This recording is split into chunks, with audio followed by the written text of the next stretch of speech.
Lumapit ako sa inyo. Sinabi ko kung anong problema ko. Anak ng asawang may sakit dito, Jack, hindi ko sino lang. Ano bang akala mo? Nasarap na sarap ako?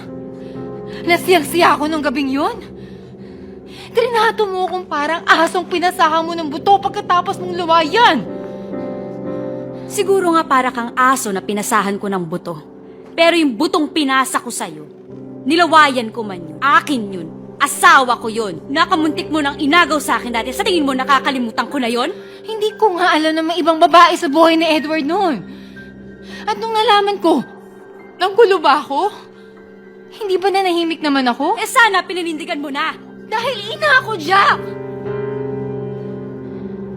Kung sa bagay, bakit ko naman naasahan na may intindihan mo? Hindi ka naman nagkaroon ng anak na kailangan mong buhayin! Hindi mo alam kung ano sinasabi mo. Hindi mo alam kung anong pinagdaanan ko. Nanghiram ka ng asawa. Pinahiram kita. Ang sabi mo isang gabi lang ngayon gusto mo nang angkinin? Sino ka? Diyos ka ba para kontrolin ang buhay ng anak mo?